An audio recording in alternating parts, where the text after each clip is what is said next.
Hey folks, you are listening to Screen Watching. My name is Dan Barrett. I'm joined here by Simon Foster. Look, it's actually a really awkward, unpleasant note we need to open on with the podcast this week.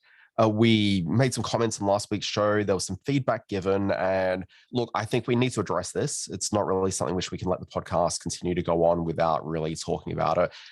People have heard, people have definitely voiced their opinions. Complaints is probably a fair way to phrase it. Wow. And Simon, look, I mean, I don't want to lay the blame entirely on you, but it kind of was something that you said, and this is awkward. I'm Simon. Sorry. Welcome to the podcast. Thank you, Dan. Thank you. Yeah, I understand that there's issues that need to be resolved here. So let's push forward. So look, let's just tell people this is what happened last week on the show.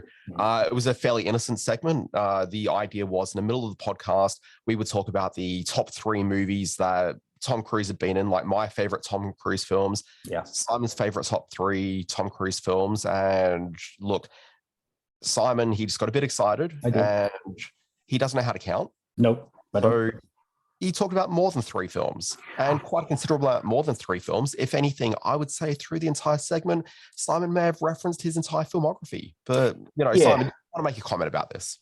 Well, I thought that I could just open up Tom Cruise's IMDb page and pick 3 movies of his that I'm very fond of. Now, when I saw them all before me, I had a rush of blood to the head. I thought Tom Cruise this, Tom Cruise that. And before you knew it, I was rattling off everything from Risky Business all the way through to his latest film, Top Gun Maverick. You're right. It was raised on some of the social media platforms as a faux pas on my part, and that I do need to learn how to A, count, and B, just tone it down a bit when it comes to Tom. So my apologies to Tom, who I know is listening, and my apologies to those out there who were deeply offended by my lack of control. Yeah, the screen watching community. Now, look, I also need to make an apology as well. There may have been some comments that I may have made about the fact that you're an older gentleman, that sometimes at night time you get a little bit confused and addled. So I'd like to issue my apology as well.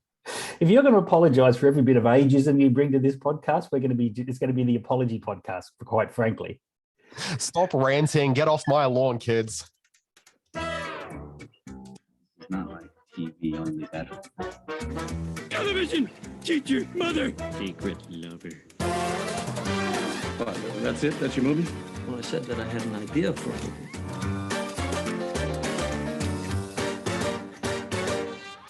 Folks, welcome to Screen Watching with probably our dumbest opening yet. My name is Dan Barrett, joined here by Simon Foster. Simon Foster, how's Sydney? I can only imagine from the COVID-infested waters here of southeast Queensland. Sydney is, as we record this, surprisingly chilly. This is our first winter edition of Screen Watching, and as we record it is a very brisk early morning here in the Harbour City, and I'm feeling it. I've got the jumper on, and I've got you can't see it, but I've got the blanket over the knees while we're talking about old people. That's what I do. But it's good to see you're well, or getting well anyway, after the week that you've had, festering and infected with the dreaded COVID lurgy. So it's good to see you at least back in the seat. Oh, look, it's been a great week. But like, what makes me feel really healthy and excited about the world is you're talking about how chilly it is in Sydney. And I knew this moment would come when I left Sydney a couple of months ago, that winter would set in and you'd be there freezing your little buns off. I'd be sitting here in the Queensland winter uniform that is a hoodie and shorts. So what sort of, while we're talking old people stuff, what sort of temperatures does a Brisbane morning sort of bring upon thee?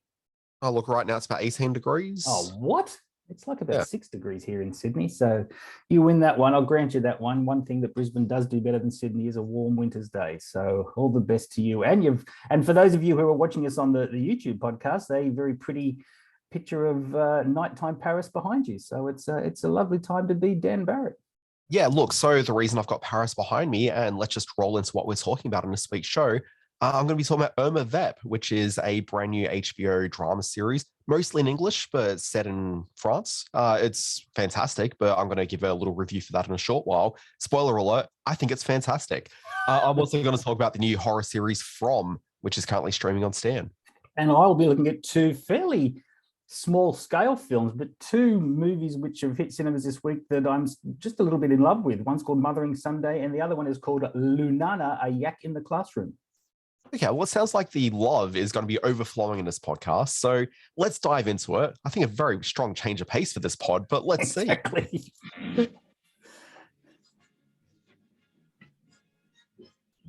It stinks.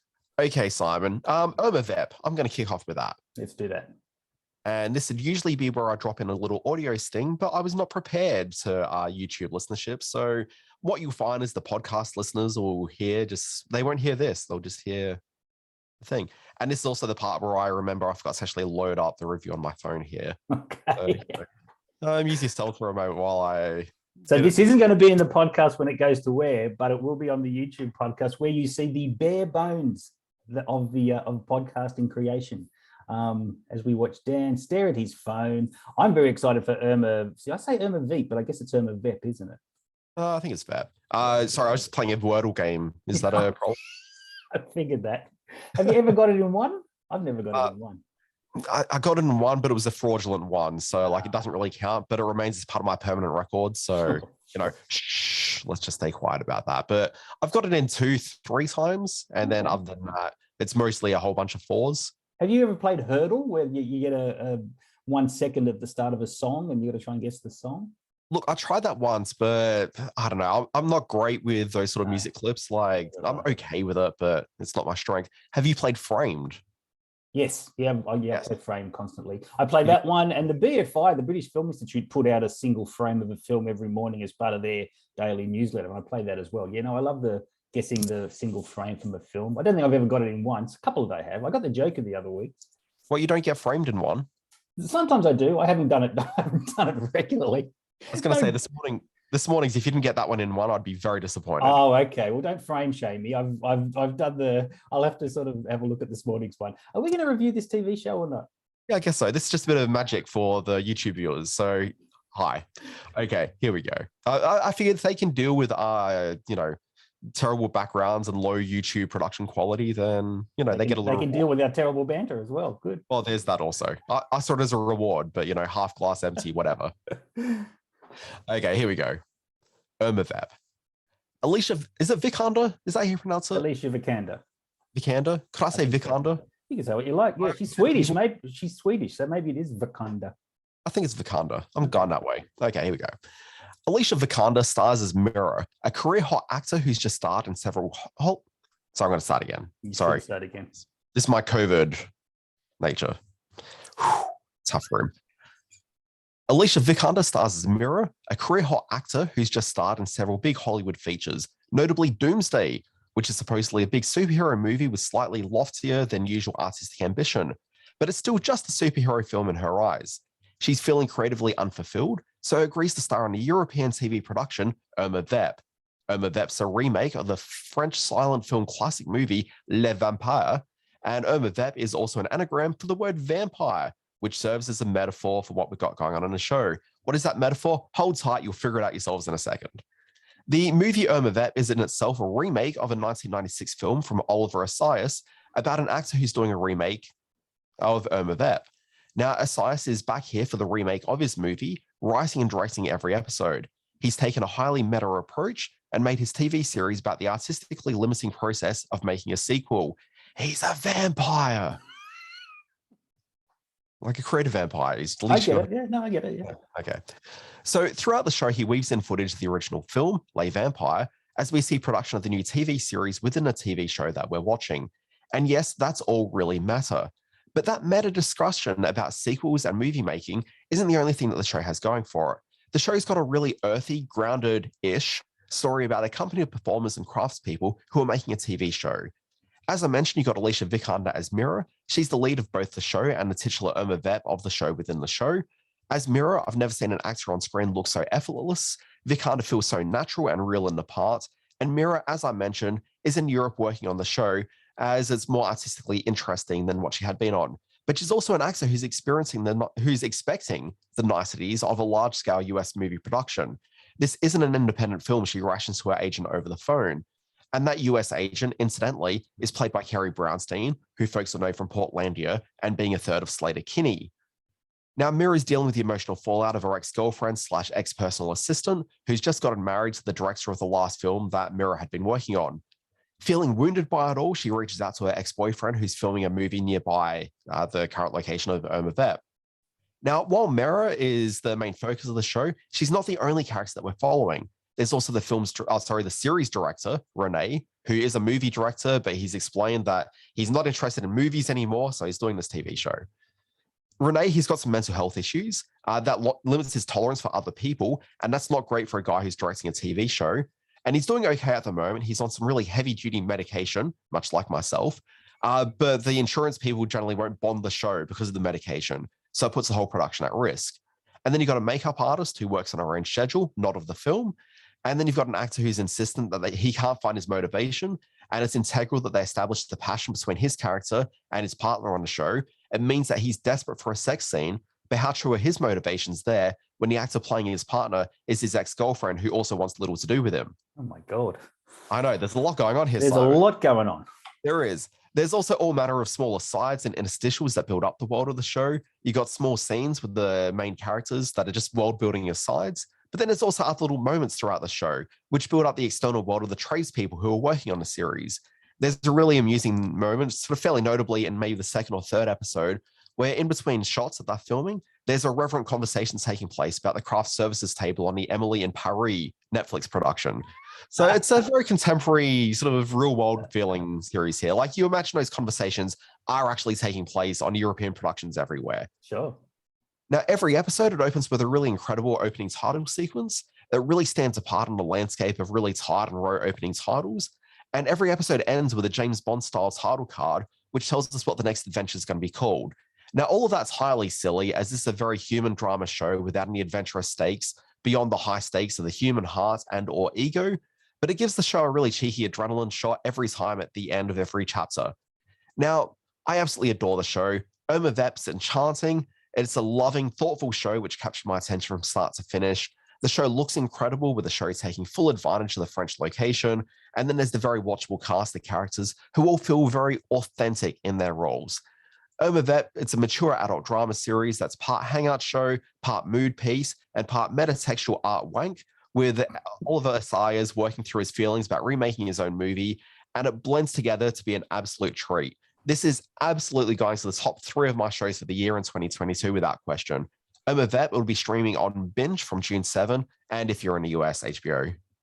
I'm so thrilled that you're on board with this, because I haven't seen any episodes yet, but Alicia Vikander is one of my 2 or 3 favorite actresses in the world at the moment. Olivia Assayas is a director who I watch all his films. One of my favorite movies is Personal Shopper, that he did with Kristen Stewart a couple of years ago. And sorry, it's interesting you mentioned Kristen Stewart, because the actual character of Mira, I couldn't help but think about Kristen Stewart all the way through it. So this character is bisexual. Kristen Stewart's obviously identifies as lesbian, I believe is currently the case. I haven't kept up, but I presume that's still the case.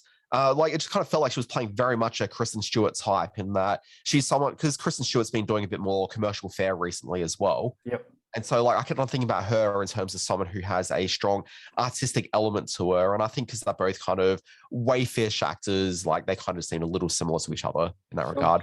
And that just also, Kristen Stewart feels like a European actress in so many ways. Yeah, well, she's the only American actress to have won a French Academy Award. She won for Clouds of Sils Maria, which I think was an Olivier Assayas film from a couple of years back. So yeah, the French love Kristen Stewart. I can imagine her playing in this part. In fact, I wouldn't be surprised if it was created for her and she wasn't able to do it. So yeah, I'm very keen to see this. I'll be upping my Binge subscription to make sure I watch this, and look forward to the weeks ahead when this becomes a big part of my life. It's called Irma Vep and it's on Binge. Yeah, absolutely. Simon, what are we listening to now? I saw a film called Mothering Sunday.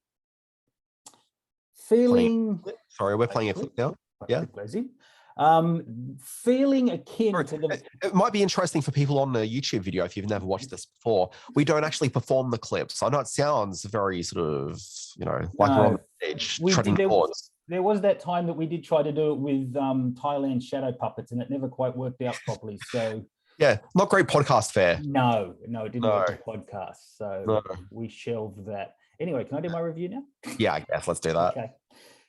Feeling akin to the sad melancholy and sensuous longing so well played out in the Keira Knightley film Atonement, Mothering Sunday is made up of a 3-tiered narrative structure that all but ensures that it's occasionally an uneven drama. But despite that chain around its ankle, French director Eva Husson who made the Million Miles Away teen sexy story Bang Gang. She brings an edginess to the upper class groanings and bonings that makes this slowly beguiling film very satisfying. The central character is Jane, played in 3 different incarnations by the terrific Australian actress Odessa Young. In Story Strand 1, she's the house servant at an estate made chilly by the death of a son in World War I, a home where husband Colin Firth and a wife deep in grief, Olivia Colman, are sensing the disintegration of their lives while trying to push through their pain. In Story Strand number 2, she's the secret lover of Paul Sheringham, played by Josh O'Connor, the upwardly mobile law student from the manor next door. And in Story Strand number 3, she's the more mature Jane, who, now an aspiring writer in 1950s London and in love with philosophy student Donald, played by Sope Derisu, reflects on the great love and sad tragedies of her younger life. It's entirely likely that the first half of Mothering Sunday, a somewhat overambitious intercutting of the 3 stories, will drive you to distraction. But the payoff is in the emotional impact when the 3 pathways sort of gain momentum towards a singular story point, if you get what I mean. Jane's hidden life, Jane's memories, and Jane's present, all taking on this big sort of life-defining moment. Odessa Young, I'd seen her in The Daughter a couple of years ago, the film she made with Sam Neill. She plays this, each sort of character strand distinctively and really beautifully. And the director, young Eva Hussein, she imbues every moment of longing, of skin on skin in the sexy scene, or a tears drop, or a burst of Jane's creativity with this really beautiful cinematic truthfulness. I haven't shifted my opinion as much on a film from the first half of it, which I found a really hard sort of stylistic event to follow, to a second half, which became this purely emotional experience. And I got to say, I wept like a baby at the end of this. It's a really powerful film. It's in limited release around Australia as we speak. The title comes from what was the traditional name given to Mother's Day over in England. Mothering Sunday is what it was originally called, and it's now Mother's Day now. In limited release around Australia. Do try and get out and see Mothering Sunday. Mothering Sunday. I know it's an awkward title. It's not a great title, but it's a great film. Yeah. Okay, cool. I mean, you had me at Sexy Encounters earlier, so. Yes, I know. That's always one way to get your attention. I see you. I see you do look up from your whatever you're watching on your television there whenever I say Sexy Encounters. I was actually just writing the next review. Oh, wow. Well, you're really ahead of the game this week, Dan. You really are. I'm going to jump into it so you don't have a chance to edit this and say the next review is from. Oh, God, I've got to finish writing the review, Simon. Oh, gosh. Okay, here we go. It was mostly written. I just had to finish the last sentence. Yeah, okay. We probably played a clip. Yeah. Punch and Judy style. Yeah, that was me doing some hand puppets. Yeah. This is a tough room. Okay. From. Don't open the door. Those monsters are just telling you what you want to hear. In a sense, From is about those phone calls you get from foreign call centers early in the evening. It's all a horrific scam, and all it takes is for you to show a little bit of interest, even though you know better. From, it's a horror series starring Harold Perrineau from Lost. He's the sheriff of a small town that's isolated away from the US. Geographically, it's accessible. After all, people come to the town, but there's no way out of the town. Once you're there, you're stuck. When you leave, your vehicle just brings you right back into town as though you've just driven in a giant loop. Such is the case of Jim, played by Ion Bailey, his wife and 2 kids, who arrive one day by RV. Now, there is one way that people are able to successfully leave, by way of death. Every night you see the townspeople casually go home before sundown, lock the doors, and ignore looking outside. Human-looking monsters, kind of like zombies, turn up. They turn up, they knock on their doors, they knock on their windows, and are looking for a way into your house. They'll plead with those inside to be let in, and once you do, boy, do they fuck you up. You will be ripped apart by morning. Sorry, Simon, excuse the language, but they really do. You're right. You're absolutely right. I've seen it, and it's ugly. Yeah. Look, along with Perrineau, there's a number of Lost creatives who are working on the show, and it looks and feels a lot like that series, only a bit more focused on the horror. And like Lost, this is also an ensemble show. But if you're feeling lost all the way through this, like, that's absolutely why, and it absolutely does feel that way. The series is ultimately pretty thin in terms of premise, but it's also surprisingly compelling. Midway through the first episode, something happens to the RV family, and from that point in, the show doesn't really let up. The stakes are high for all the characters. The cast are all very watchable, even if perhaps a tad bland, because let's be honest, the show's no Irma Vep. And ultimately, I'm not convinced this is great television. I'm 2 episodes into the show, but if the show continues on at the level that it's on, it'll be perfectly engaging, worthwhile entertainment. There's no reason that one wouldn't stick with this episode in, episode out. But also, I can envision a possibility that the show elevates itself throughout the first season. And I'm super excited to find out if it actually does do that. So I'm on board for From. Simon, you've seen this as well. What did you think of it? Yeah, I'm 3 episodes into it. I think it's a terrific opening episode. It sets up the premise beautifully well. That opening scene of Harold Perrineau walking down the street, ringing the bell, sort of getting people inside their houses as the sun's about to set. So it sets up the premise really nicely. And the young family, although the kid's a little creep, I can't wait for him to get gutted. But the the rest of the family is really interesting. Catalina Sedina Moreno, who was Oscar nominated for Maria Full of Grace a few hundred years ago, she turns up as the mother in this one. And by episode 3, they're starting to introduce some new characters. They're starting to build the world in which they all live to a pleasing degree, to an engaging degree. And there's enough sort of shenanigans going on behind the scenes with a few of the characters that makes you wonder just exactly what is everyone's motivations and what are the secrets that this small town is really keeping. I imagine it's probably not the most glamorous shoot in the world. This is a fairly ugly sort of backwater that everyone's kind of dirty and dusty and just trying to get by being stuck in the same town their whole lives. So the thing with the show is that people can't leave the town, which That's means right. that they can't order supplies and replacements of things. So if your shirt gets destroyed, like you're not getting a replacement shirt, Yeah. everyone just has to make do with what's in the town because outside of rando strangers coming back into town, there's no new supplies. That's right. The monsters are very effective. In that first episode, when the little girl opens the window, boy, I jumped in my chair a little bit. That was a good fright. Then the subsequent happenings in which the mother and the little girl are dealt a rather nasty blow by the evil that infects the town at night is pretty gruesome for television. I wasn't quite expecting them to go that far, but they did go far. Yeah, I'm engaged. This looks like a creepy sort of supernatural style modern horror show, and I'm in for the long haul. I think I like the characters and I like the production. So it's called From. I'm not quite sure what the title means. What do you think the title means? I don't know. Like, that's the thing. Like, this is like, it's very Lost-like in that there are so many open questions, and there's that ensemble, and all the characters have their own backstories and histories to them. I don't know. In the third season, third episode, they don't start showing backstories or anything, do they? We get to learn a bit more about the guy who was on drugs in that first episode, the one they found who crashed the car that helped crash the RV. Is that through conversation, or do we see like a? No, I think he's destined for an unpleasantness because they're setting him up as kind of a dick. So yeah, but when I actually talk about his backstory, is it him discussing it, or is it like them actually showing?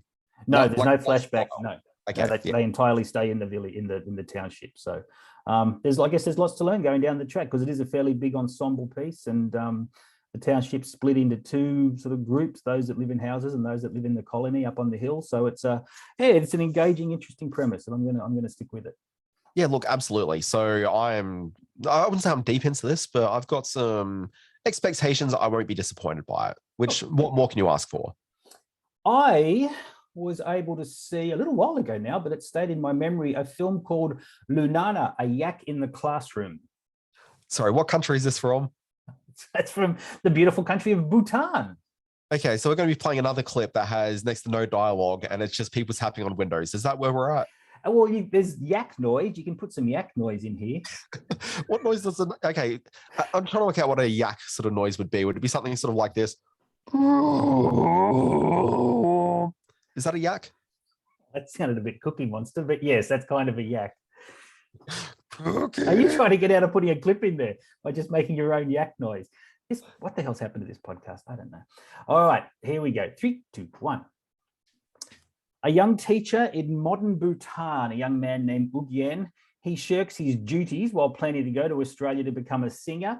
As a reprimand, his superiors send him to the most remote school in the world, a Himalayan village called Lunana, to complete his required service. He finds himself exiled from all the modern comforts.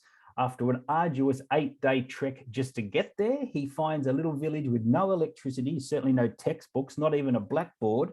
Although very poor, the villagers do extend a very warm welcome to their new teacher. They absolutely understand the necessity of an intelligent leader to bring their children into the modern world. But he faces the daunting task of teaching the village children without any supplies. He wants to quit and go home, but he begins to learn of the hardship in the lives of the beautiful children he teaches and starts to transform through the amazing spiritual strength of the villagers.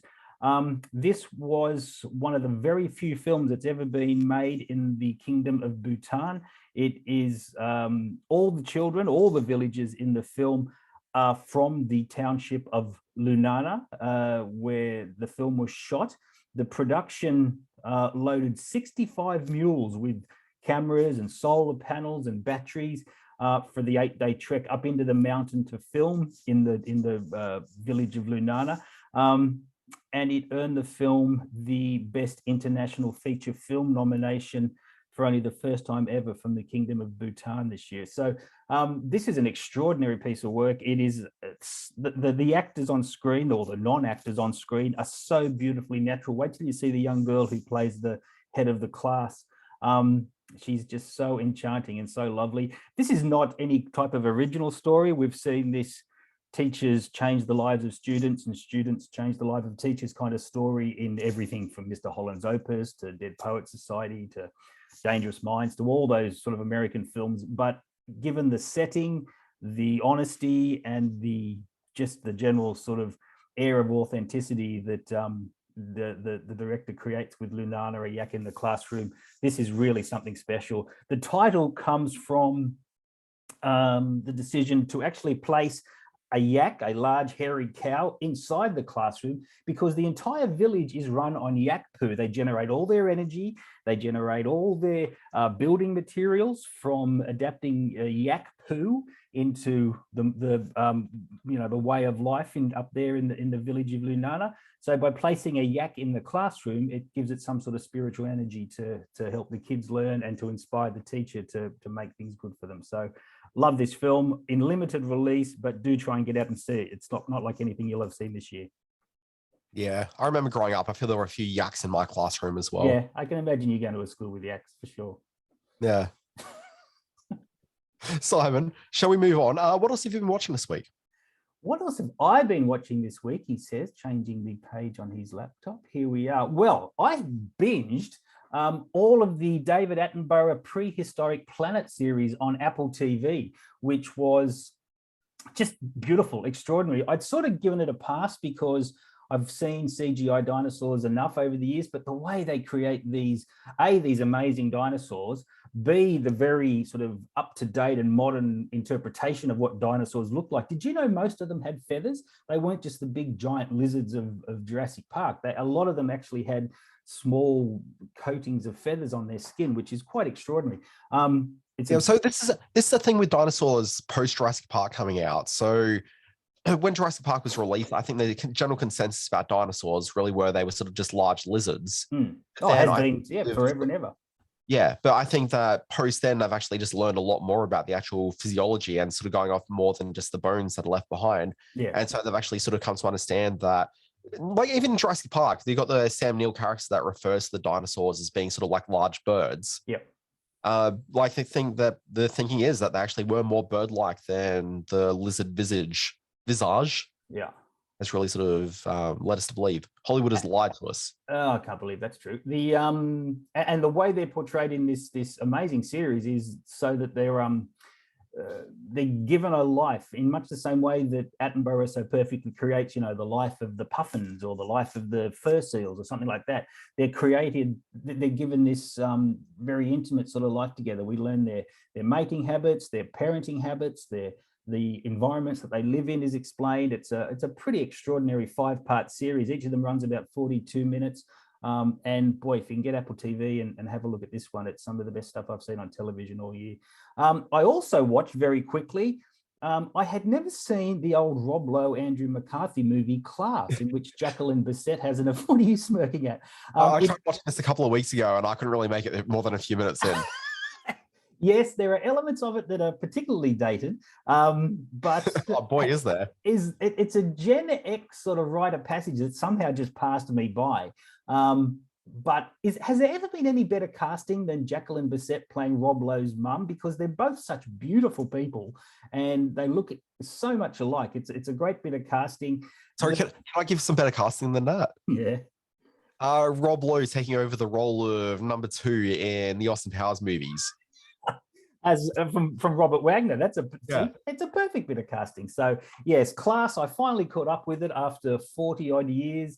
My apologies to the rest of Gen X that I let this one slip me by, but it was an interesting time capsule movie that wouldn't be made today. And seeing a very young John Cusack and a very young Alan Ruck in roles before they were famous. So yeah, it was good to finally catch up and relive the joys of it wasn't like a full-on teen sex romp, the likes of which we had back then with the films like Porky's and stuff. It had a bit more to it than that, but not much more.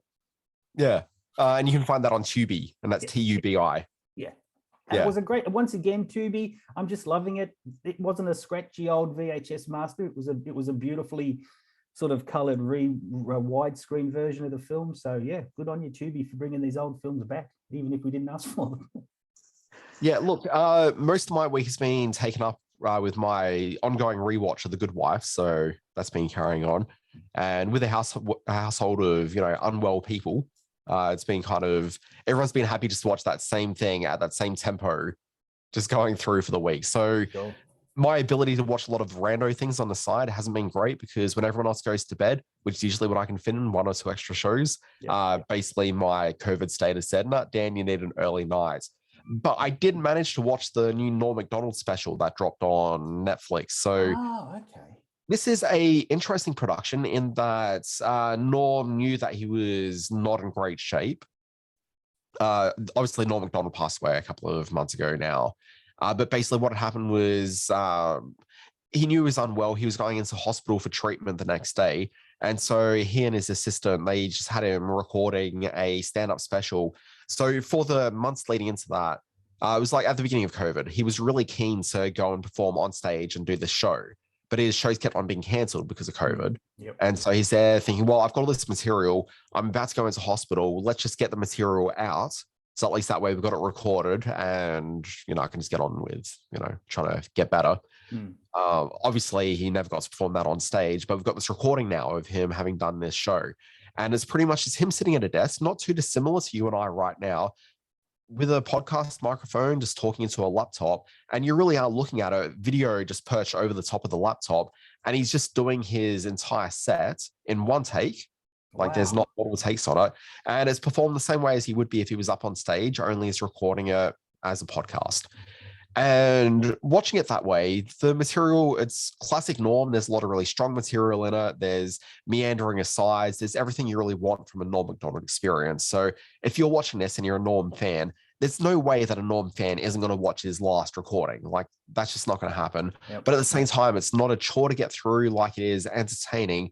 But I will say, the one thing that I love about Norm Macdonald is that him as a performer, whether he's up on stage, whether he's hosting a TV show, whether he's a guest on Letterman or Conan's Couch, whatever the case is, I like that Norm feels very conversational, as though he's kind of like your drunk mate that you find at a bar who's just telling you ridiculous stories about gambling and just stories that are tall and maybe true. Like, I really like that about him. And the idea of him sitting there just out of the laptop, just effectively just doing his shtick to nobody specifically. Like, for me, that just kind of felt like it was the antithesis of what Norm's really about. It didn't have that guy at bar feeling. And so that's missing a little bit from this experience. But ultimately, like, you can only complain so much about a guy who's so close to death, who's delivering such great lines in, classic Norm style. That's interesting, because the one thing that I started to think of then when you started talking about it was, does it remove the stage element, the stand-up gig element from the performance, from the energy? And if it does it do so in a in a new and exciting way or in a detrimental way? And I guess a little bit of both from what you're Yeah, saying. I mean, I wouldn't call it an exciting way, but I think it's just a necessary way. Sure. So obviously there was no way that we could see this in another venue. But the thing is that with Norm, and this is what I think the strength of Norm Macdonald was, is that when he's on stage, and like you were very aware of the fact that he's on stage talking to a large crowd of people, okay, or you see him on stage talking to like David Letterman sitting on the couch in front of a live crowd of people, there always felt something sort of very intimate and something very small about him telling these ridiculous stories. Sure. And they always were ridiculous stories, and certainly not stories that are worthy of large auditoriums being told. They really are the small, stupid stories that you tell your mates when you're just sitting around having knocked back a few. No, I'm keen to see this. He was a terrific talent, and it's sad that he's gone. And I'm glad that Netflix have decided to release this, what sounds like a very sort of lo-fi, bare bones production of his stand-up material. So yeah, I'll be tuning into that certainly in the days ahead. Look, absolutely. So that one's called Norm Macdonald, Nothing Special, and you can find it streaming on Netflix. And just to go through what we've talked about so far, Irma Vep, it is a HBO show. So in the US, you can find it on HBO and HBO Max. In Australia, you've got it here on Binge. I also talked about From, which you can find streaming in Australia on Stan. It's an epic show from the US. Simon, you talked about Mothering Sunday, which is playing in cinemas now. Yes, and Lunana A Yak in the Classroom, which is in limited release in cinemas now. No big major Hollywood productions out this week. I guess the cinemas are letting Tom Cruise and Top Gun Maverick sort of run its course and bring the audiences in and getting these smaller films out there to take advantage of the crowd, which I hope happens. Indeed. Simon, let's move on. Now, during the week in the Always Be Watching newsletter, which I send out, you can find that at alwaysbewatching.com. I had a story, I think it was yesterday, about the Golden Girls fan experience. So was that actually what it was called? It was the Golden Girls something or other. I can't remember, but not for the first time. I was inspired by your newsletter, Dan. It's a terrific piece of reporting, collating information from all around the world. And I got the idea, if there's a Golden Girls fan experience, to explain what that experience is, basically in Los Angeles, you can go to a restaurant, like some sort of a setting at least, where they've recreated the Golden Girls kitchen. You can go there and sit at the table. You can enjoy some cheesecake at the table, but it's ultimately a dining experience. So you pay $50 for your ticket. You get a dessert. You get some like an actual sort of main meal as well. So it'll be Italian inspired by Ma Petrillo. Sophia Petrillo, yeah, Ma. Sorry, I'm just having a bit of a mind break. I saw Simon get up and I got distracted with Sophia's surname. Well, for some reason, my next door neighbors have decided to start hammering first thing in the morning, so I had to soundproof the room. I do apologize. You're talking like with actual hammers. This isn't like some sort of metaphor. No, they're hammering away next door on the balcony. Yeah. So yeah, you pay $50, you get a meal, you get to enjoy a recreation of presumably the full Golden Girls set. They didn't talk about the lounge room at all, but they did talk about the ability to sit out on a lanai. I've never heard the phrase lanai outside of a Golden Girls. Neither have I. Like context. It's a strange word. And these fan experiences, they do happen. I think there's a Simpsons one. I think there's a Seinfeld where they've recreated the diner and the room. So these fan experiences aren't unusual, but we have decided to challenge ourselves to come up with the least likely theme event based on a television series. And this should be good for a little bit of shits and giggles. So shall we jump straight into it? Okay. So you said least expected, and admittedly, I don't really quite read exactly what you wrote. So I'm looking at this list of fan experiences I want. So I'm going to push those out the door. Yeah. But can I, because me being me, I wrote some really great ones, but then I just started going with some that would just be awful experiences. Yeah, absolutely. That's okay. So like at least I can borrow those for your actual sort of concept here. Yeah. So look, here's the three that I think are just terrible experiences. And I don't know if they're least expected or not, but I think they're just bad. Right. Okay. So the first one is one that I think actually does exist in the real world, but I think it's a terrible idea, which is the Dunder Mifflin experience. So Dunder Mifflin being the office from The Office, okay, the whole point of The Office is that it's a show that recreates a very generic, awful office environment and shows the people who are working in that and their real foibles and whatnot. But like, there's actually experience you can have where you can go and sit at the desks at the office. But like, why do you actually want that? Exactly. The whole point was that it was sending up the dull office environment. So if you want that, go to any awful office park anywhere in the world and just walk into a random terrible office and you've got your office experience. I love it. That's great. Why wouldn't you do that? You want to get another one? Okay. So another one I thought, and this one I kind of want, but yeah, also I realized realistically, it's just as dumb as The Office, which is, what about a Mad Men experience where you get to go in and just hang out in Don Draper's office and drink from his wet bar? Yeah, but there's all that beautiful sort of 50s and 60s style and elegance and people in suits and, loud typewriters and all that sort of stuff. So I'd kind of really dig that. I think there's a real retro theme to Mad Men that would come through in a fan experience for sure. Yeah. But then the other one, which I guess maybe really sort of defines your idea of least expected ultimate fan experience. I was thinking about the show that I really quite liked from earlier this year. It's an HBO Max series called Minx, and it's about the production of a 1970s feminist porn magazine with lots of naked dudes being photographed through it. I think, in your words, a lot of pain. Experience. Yeah, a whole lot of pain. But what about that as a fan experience? You get to go there and sit on the shoes of a Minx cover model. That would be awesome. That's another classic sort of retro element as well. So yeah, I'd happily do that. For me, nobody would expect that. No, nobody would expect that.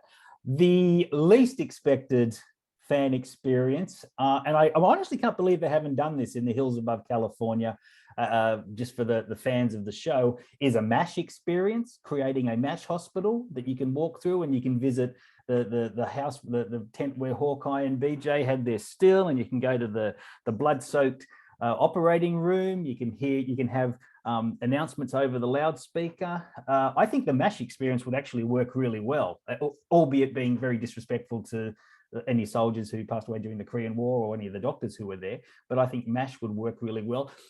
What I would love to see is a filthy early 80s student squat and call it the Young Ones experience.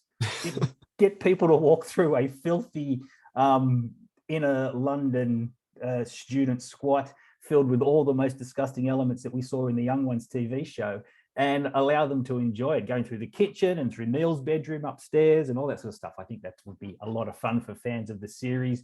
And probably the other least expected one, and it would be a bit of a downer, but imagine the thrill you'd get from walking through a Handmaid's Tale dystopian theme park, enjoying all the most delightful episodes and occurrences from that charming series. So yeah, there's three just off the top of my head that I thought would work a treat.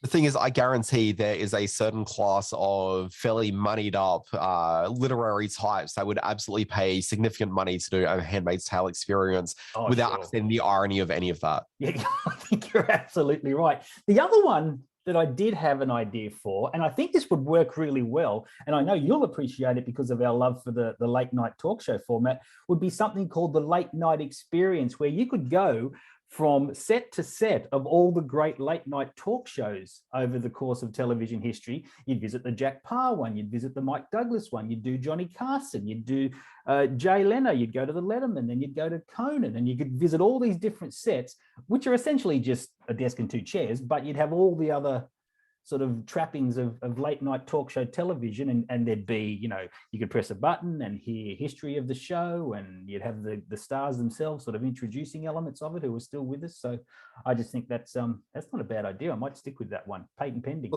I'd be very much up for that. But also don't forget that if you did the NBC studio tour in Rockefeller Plaza, as I've done, I don't know if you've ever had that pleasure, but you can go from...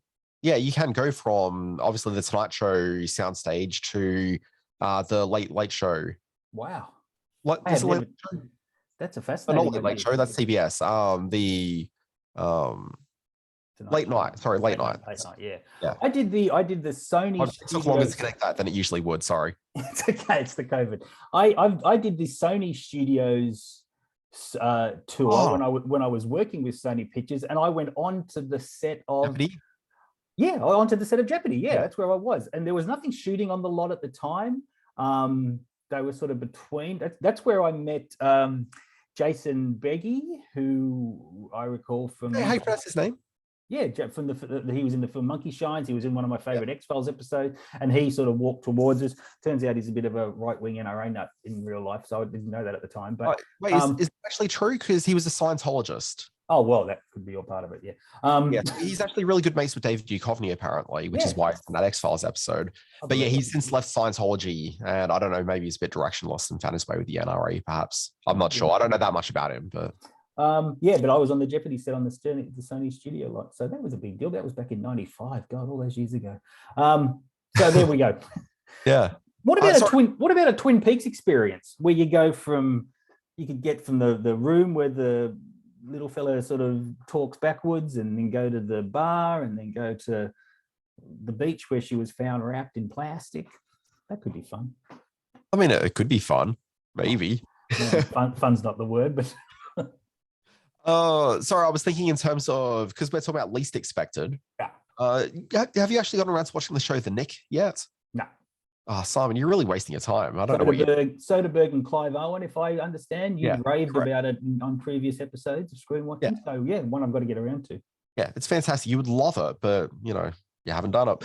But there was a regular situation with the Clive Owen character where he'd be found in opium dens. Opium dens. Oh, and so I think that'd be a great fan experience, wouldn't it? Yeah, absolutely. Yes, it really would. It certainly helps listening to this podcast if you're on some sort of stimulant. So, yeah, absolutely. Yeah. Okay. All right. So that's the Screen Watching Middle Bit fan experience extravaganza. That worked quite well. Okay, so we usually wrap up this podcast with a look at the week ahead. What have we got debuting? There's a pretty big little TV show there on the Disney Plus. Yes, there really is. I've done your work for you this week. I went through and put some of the returning TV shows in there. You want to do the TV stuff? Yeah, sure. Okay, I'll do this. What have we got here? We got Ms. Marvel, which is it's yet another Marvel TV series. This has got a teen superhero character.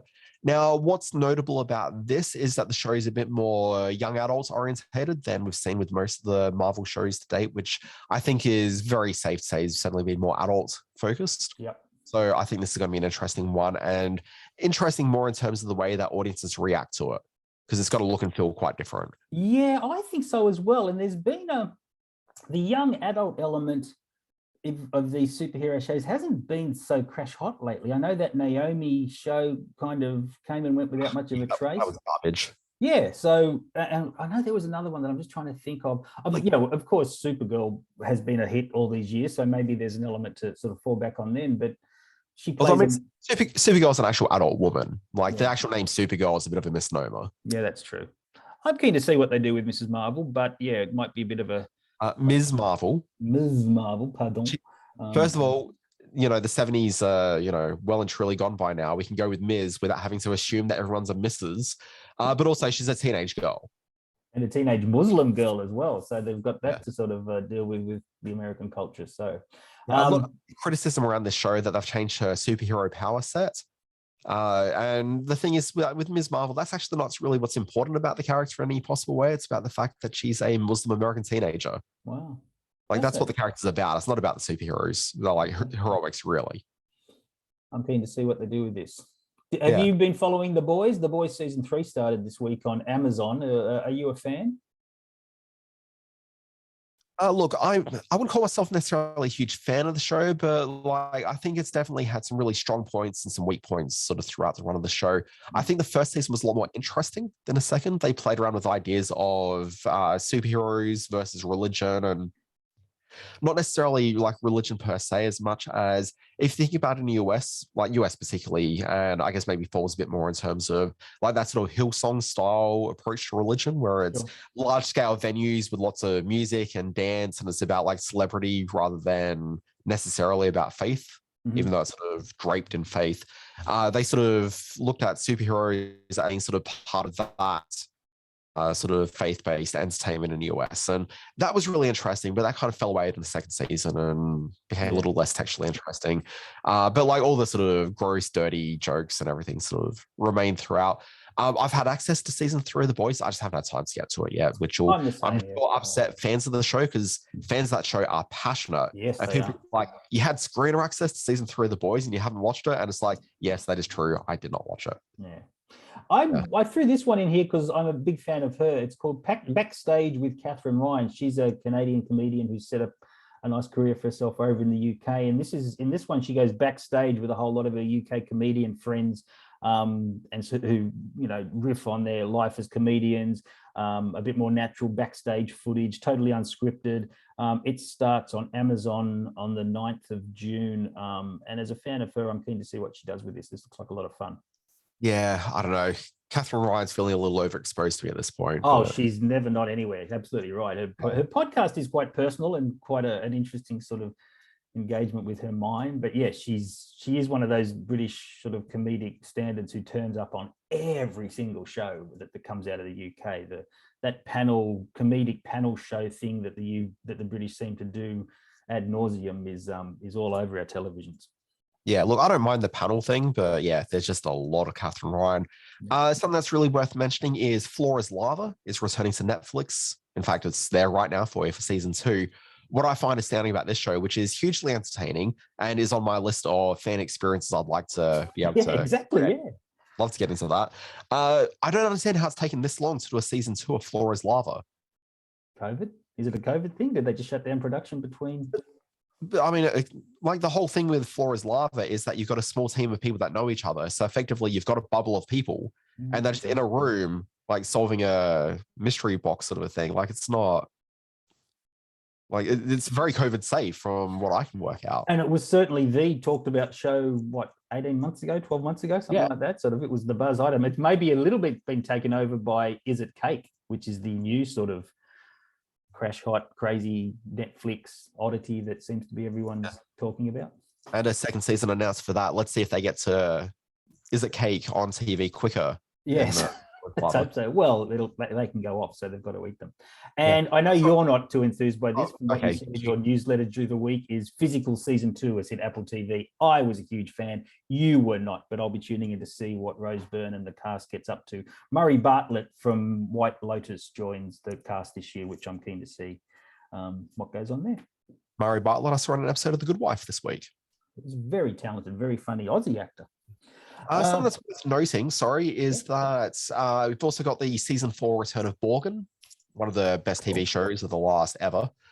So that's come back onto TV. You've got season 3 of The Orville, which I'll know is going to be available on SBS On Demand, which should be there now. In the US, it's a Hulu series. Okay. You've also got The Wonder Years, which is a show that if I had realized that it dropped more than finding out about 20 minutes ago, I would probably have a review on this podcast for, but we'll talk about that on next week's show maybe. And that's obviously the African-American led remake of The Wonder Years. So it's not strictly the same characters, but there are a lot of similar beats and it sort of plays against some of the expectations. The Wonder Years, the series that everyone knows and loves.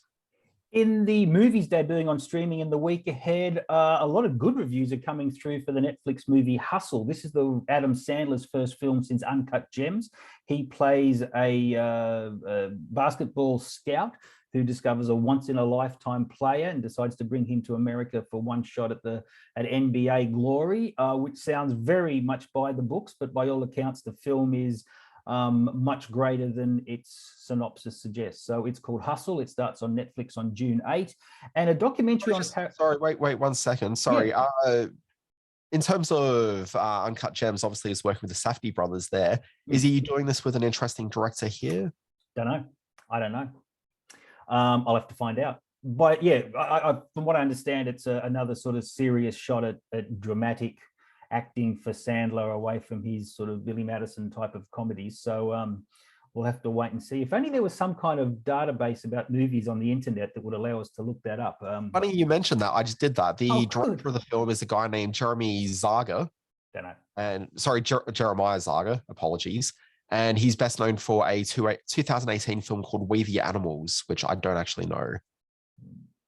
Sounds familiar. No, I don't know it either. Paramount Plus on June 7 is debuting a documentary called American Selfie, One Nation Shoots Itself. In this one, a filmmaker named Alexandra Pelosi travels all over the countryside, all over America, chronicling a whole lot of social and political upheaval in 2020 through the iPhones and through the handheld devices of the American population. I'm really keen to see this one. What some filmmakers are doing with smaller formatted technology is really exciting. And if it can cut together and show a cross-section of American society and try to put in some sort of fresh perspective. This sounds like a kind of a big deal. It's called American Selfie. It's on Paramount Plus from June 7. And we've got the Sydney Film Festival, which is starting out this week. Yes, it opens with the anthology film We Are Still Here, which looks at a whole lot of Indigenous cultures across 6 or 7 different storylines. The Sydney Film Festival then sort of unfolds in the 2 weeks afterwards. Lots of very fascinating films coming down the pipe. Most interesting to me is an Aussie film called Sissy, which is a horror sort of satire about social media upheaval and exactly what can go wrong when it gets in the wrong hands. A lot of very exciting, but they still haven't announced the closing night film, and there's a lot of buzz that, well, it can't be Elvis. Elvis opens very soon, so we don't know what's happening in closing night. But Sydney Film Festival, always a big deal. I'll be out and about, shivering me timbers off in the Sydney nighttime air. Yeah, kind of incredible they haven't announced the closing night film yet. Seems a bit daft, doesn't it? I don't know why they haven't done that. Well, maybe they don't know yet. Well, yeah, I know that Nishan, the festival director, has been over in Cannes sort of getting a few last-minute movies, but he announced all the Cannes selections maybe a week ago, but still no closing night film. My guess is they're probably going for the George Miller film 3,000 Years of Longing with Tilda Swinton and Idris Elba. So we'll see if that turns up in the closing night slot, but who knows? Is that David Cronenberg film that I can't think of the name of right now? Is that playing in a film festival? No. Crimes of the Heart. Crimes of the Future. Crimes of the Future, sorry. With the aforementioned Kristen Stewart and Leah Seydoux and Viggo Mortensen. No, it's I think it's got a late June release date here in Australia. I know Madman have picked it up. Sorry, I went looking for the release date and I couldn't find it. So I thought maybe it was a festival screener, which is why we haven't got a release date yet. Well, that suggests if Sydney hasn't announced it, I'm sure they won't close with it because it's going to be an R-rated film and they much prefer a party film to close out the Sydney Film Festival. They may be saving it for Melbourne. It may get an Australian premiere at the Melbourne Film Festival. It's why film festivals suck. It just limits to release the film, Simon. I'd say that. I was trying to get. Hey, you want to know a little bit of inside tact? Okay, let's do this. I am knocking at the door of 20th Century Fox almost daily to try to get the Australian theatrical premiere of Prey, which is the Predator prequel from director Dan Trachtenberg, which is going straight to Hulu on August 5th in the US. And I'm just trying to get some information out of them if it's going to have a day and date with the US and turn up here on Disney Star. It's definitely going to turn up here on Disney Star. It's not getting a theatrical run. But if I can get the only Sydney or the only sort of theatrical screening of Prey for my Sydney Science Fiction Film Festival, I'll be a happy man. If you get that, I'm going to come on down. Yeah, I'll pay for you to come down, Dan. Whoa, there's an offer. I'll pay for you to go home quickly too, but that's another. There's an even better offer. Very quickly before we move on to this week in history. Yes. Actually, you know what? If Sydney Film Festival wants to end with a film that will just keep everyone happy, I know it's been in cinemas already, but just play Top Gun Maverick. No, they really should, shouldn't they? Yeah. Make if it they a fancy really celebrate cinema. Yeah, that'd be it. That's what they should do. Do that. Why do they hate art? Oh, did you see the trailer drop through the week for the new Beavis and Butthead film on Paramount Plus? Yeah, I tried to put it on. Did I put it into the newsletter? I think you might have. Yeah. I haven't actually watched it yet though, so it's very funny. I mean, I tend to sort of cringe a bit when I see another IP bit of nostalgia get regurgitated like that. I tend to switch off nowadays, but to see Beavis and Butthead come back and to see the trailer be as funny as it was heartening. No, I'm very much there for it. I was just going to end this segment by just saying that next week on the show, I'm going to do a review of For All Mankind Season 3. Good. So that's dropping on Apple TV Plus. And also that same weekend, so I think it's Sunday our time, you got Season 3 of Evil dropping on Paramount Plus. Oh, you love your Evil, don't you? These are two shows which are absolutely my favorite shows, like of any given year. Both of them just knock my socks off entirely. And for both of them to be debuting on the same weekend, Simon, I'm a happy guy. You'll want to hope that COVID kicks on for you, just so you got another reason to lie on the couch and just sort of say, oh, I've got to watch my favorite show. Yeah, exactly. Tell me about it. But I was going to say that if you haven't yet done yourself a favor and watched For All Mankind specifically, Like you've got a week to try to blitz through at least 1 or 2 seasons and catch up, because keep in mind, this is a show where season 1, I was banging on about it, but it was pretty much in a vacuum. Season 2, a lot more people got on board with it. And I reckon season 3 is where you're going to start seeing this really break out to become a really big show. So get on it if you want to be part of the conversation. Like For All Mankind really is, I think, just one of the more exceptional shows on any given TV year calendar. Totally agree. We'll definitely be trying to find some TV time this week to catch up on the For All Mankind series.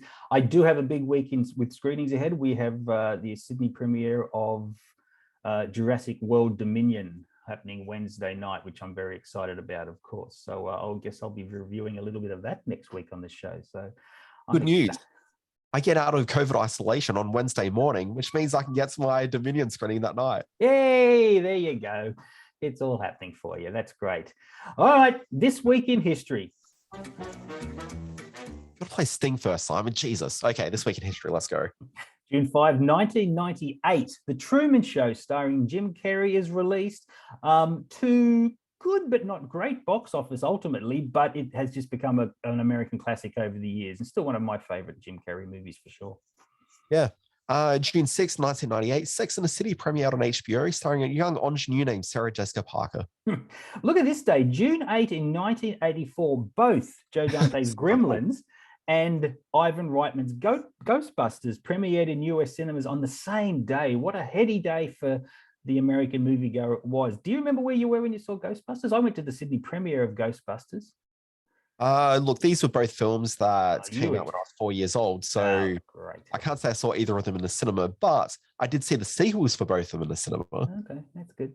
Yeah, beloved VHS classics. Yes, they were. June 10, 2007, The Sopranos finale aired on HBO. Oh boy, didn't that cause a stink. The fade to black ending, they call it. Yep. Yeah, that caused a real stink. Yeah, it sure did. Oh, wait, wrong sting. Okay, I'll wait that one day. Oh, get the sting. Not happy birthday. No, not that. Please, no. Not happy birthday. June 4th, 1996, a young actress named Maria Bakalova was born in Bulgaria. How do you know her? She was Oscar nominated for Borat's subsequent movie film a couple of years ago. Very funny in that part, and I'm keen to see what she does next. We've got Robert Englund, who was Freddy Krueger and also a cast member of V and V The Final Battle. He was born on June 6, 1947. And a classically trained actor who's often he's really lent into the Freddy Krueger legend, of course, but was a classically trained stage actor back in the day. June 7, 1972, Carl Urban, the man himself from the aforementioned The Boys and, of course, from the Star Trek film series, he was born in New Zealand. And June 8, 1966, the Queen herself, Juliana Margulies, star of ER, The Good Wife, and I mean, that's really enough, isn't it? She was born in Spring Valley, New York. And what was that horror film she came to Australia to make about the haunted ship, Death Ship or Death Boat? Look, baby. The Yacht of Death or something like that? The Yacht of Death. I don't think it's an actual movie, but it should. It really should be. Hey, that's all the birthdays this week. Simon, let's sign off. Let's get out of here. We've got things to do, people to see. Actually, I've got nothing to do. I'm still in isolation.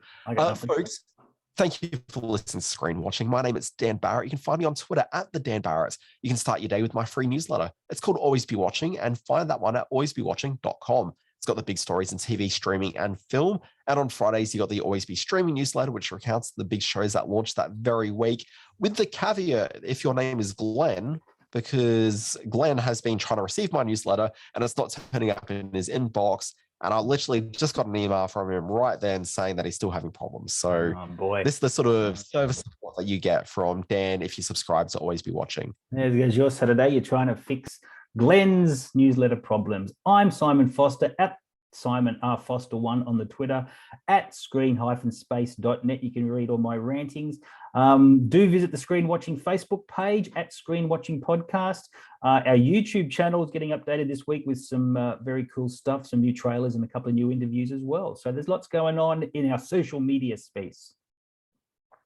Yeah. If you like Screen Watching, follow it via your favorite podcast app. Load it up now. Hit the follow button. The podcast will just flow on in. That's a real selling point. Just flow on in. Good to talk to you, Dan Barrett. Hope you're feeling well soon, mate. Good luck with all other things going on in your life. Oh, look, there's a bit going on, but hopefully I'll be able to squeeze in some TV around it. That would be good. And I'll be at the movies and I'll bring you, I don't think, is anything else coming out against Jurassic World this week? I don't know what else is happening. Bit of counter programming, maybe. Maybe. We'll talk about the dinosaurs. Yeah, we can talk about the dinosaurs, the Adam Sandler stuff. We should have a production meeting at some point to figure out what we're going to talk about. Yeah, maybe. Okay. We'll see how that goes. Are we still recording? Is this still a thing? Until then, folks, you've been listening to Screen Watching. We'll be back next week. Bye-bye.